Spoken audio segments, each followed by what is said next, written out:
దయ్యాలకు దడవనివాడు. నాగన్నకు చిన్నతనంలోనే తల్లి తండ్రి పోయారు. వాడు 20 ఏళ్ల వయసు వాడయ్యే వరకు గ్రామంలోని మోతుబరి రైతుల ఇళ్లలో పాలేరుగా పనిచేస్తూ పొట్ట నింపుకున్నాడు. వాడు సహజంగా మంచి తెలివైన వాడు కావడంతో వ్యవసాయ పనుల్లో నేర్పరి అని పేరు సంపాదించాడు. నాగన్న ఇక తను పెళ్ళాడి ఒక ఇంటివాడు కావాలి అనుకున్నాడు.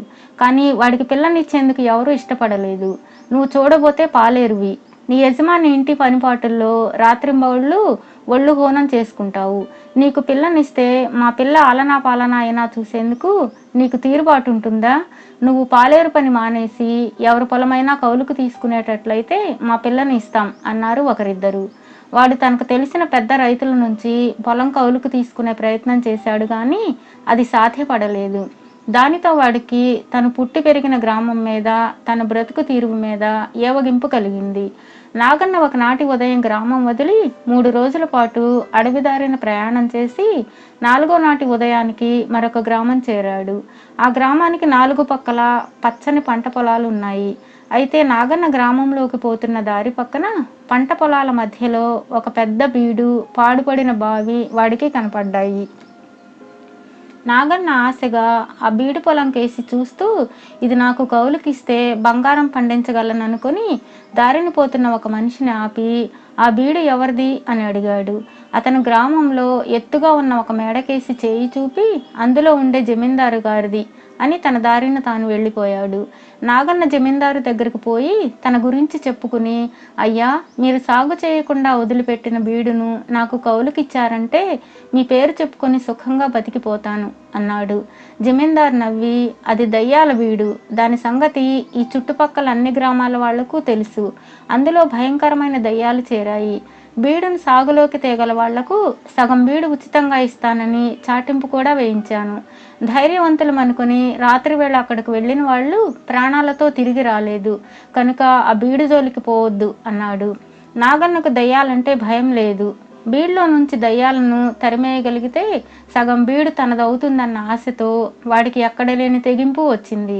వాడు జమీందారు ఇంట్లోనే భోజనం చేసి చీకటి పడగానే తన చేతికర్ర తీసుకుని బీడులోకి పోయి ఒక పెద్ద చెట్టు బోధన ఆనుకుని కూర్చున్నాడు.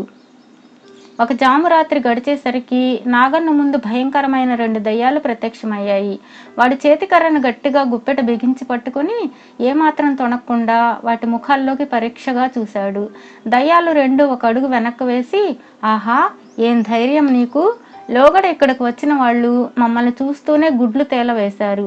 ఇంతకీ ఎవరు నువ్వు అని అడిగాయి.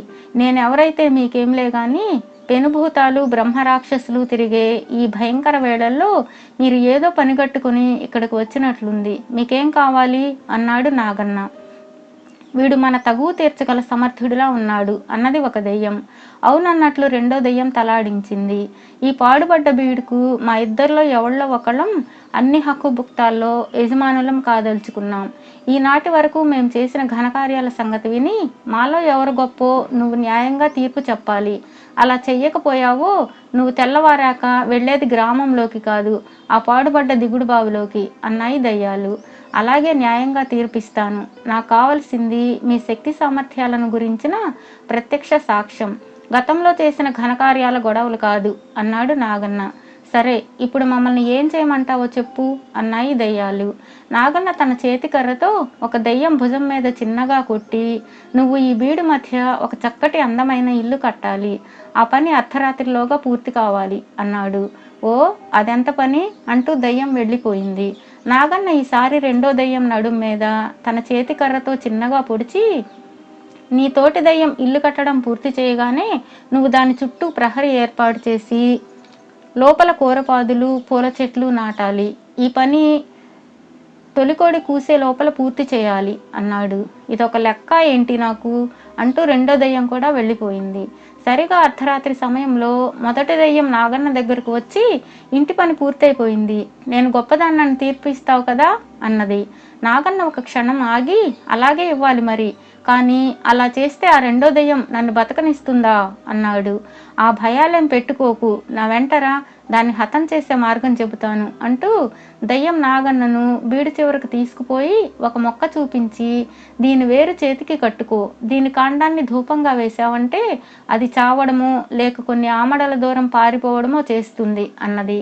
సరే, రేపు రాత్రికి రా, తీర్పు నీ పక్షానే ఉంటుందిలే, ఆ రెండో దాన్ని రేపు రాత్రికి రమ్మంటాను అన్నాడు నాగన్న.